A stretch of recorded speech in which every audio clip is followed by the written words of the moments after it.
The Ford Focus Titanium is pint-sized and premium. It's a great car that hasn't cut any corners.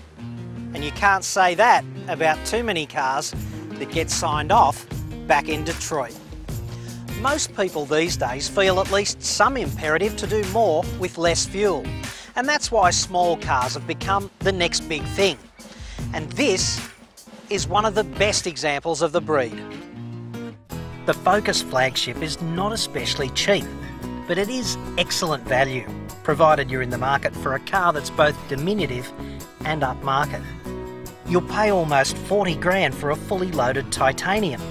The petrol one will knock you back about 32.5, but if you tick the box for the diesel engine and the sports executive package full of high-tech kit, you'll be up over 38 before you get it registered and on the road, and that's a lot of hoot for a small car.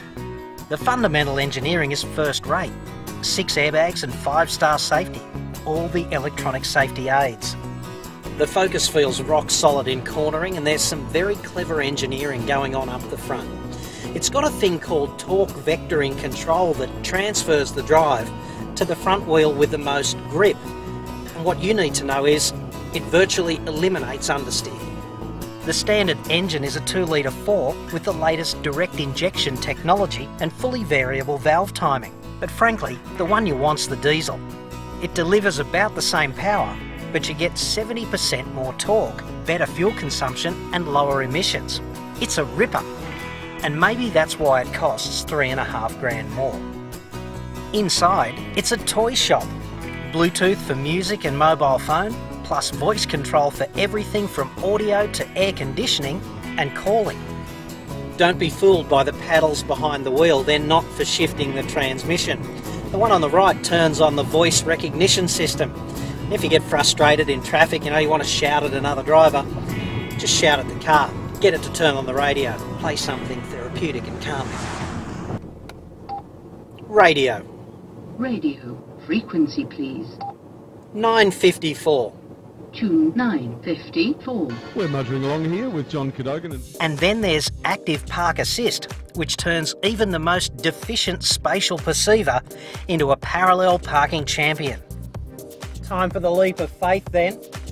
The car not only identifies and measures the spot, it steers itself into spaces with as little as 40 centimetres clearance front and rear.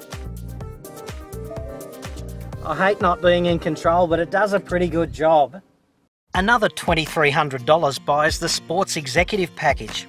Headlining that is radar-guided adaptive cruise control, which adapts to traffic fluctuations on the freeway. You also get daytime running lights, xenon headlights, a speed limiter, and a powered driver's seat, which is a lot of gear for the dough. One of the things you don't get is sat-nav, but the jury's out on sat-nav, especially now you can just download the app for your smartphone for less than $100. The Focus is beautifully designed, right down to the details. It'll keep you pleasantly surprised for quite some time. I've never raved about a fuel filler flap before, but this one is just a beautiful example of integrated, detailed design. Gorgeous. Products from Germany are renowned for their quality, and the Focus Titanium's no exception. This is the car at the absolute top of the list if you want to downsize without cutting corners.